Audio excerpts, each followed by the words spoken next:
Northern Light Health is one of Maine's biggest healthcare systems, with facilities throughout the state and roughly 10,000 employees. And they're losing millions of dollars each year. Northern Light's 2023 annual report shows a loss of over $36 million. That same report shows nearly $600 million in long-term debt, with the institution on track to lose $100 million this year. And now one credit agency has recently dropped Northern Light's rating. The most recent data from the Maine Hospital Association shows that 61% of hospitals in the state of Maine are losing money. So I think, it's not a unique issue at Northern Light Health. Northern Light CFO James Rohrbaugh says this is in part due to nationwide issues like staffing shortages and inflation in the wake of the pandemic. However, he also says part of the problem is that they see low reimbursement from rural healthcare services. 66% of our patients are Medicare or Maine care.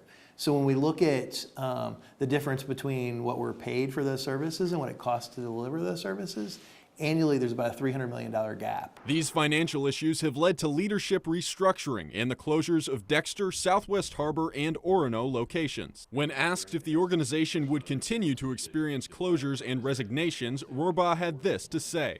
I think we'll continue to have changes at Northern Light Health as are happening at every single healthcare organization in the entire country right now. I think the changes that we've seen to date have really been focused around how do we reduce administrative costs. They've not been around affecting the ability of people to get access to healthcare. However, he also says they're taking steps to address these issues and patients have no cause for concern. Should patients be worried? Yeah.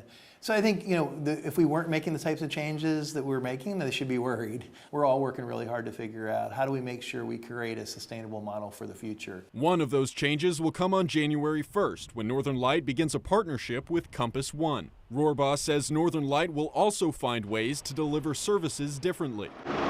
While it's not yet clear what that would look like, Rohrbaugh pointed to their use of telehealth as an option for some patients. He also stressed that the health organization is not looking to sell. We serve 2/3 of the state of, the upper 2/3 of the state of Maine. I think, we're not in a position where we're looking to sell Northern Light Health. In fact, I think the important thing is to figure out how do we deliver healthcare in a rural setting in a sustainable way. In Brewer, David Ledford, ABC 7 and Fox 22 News.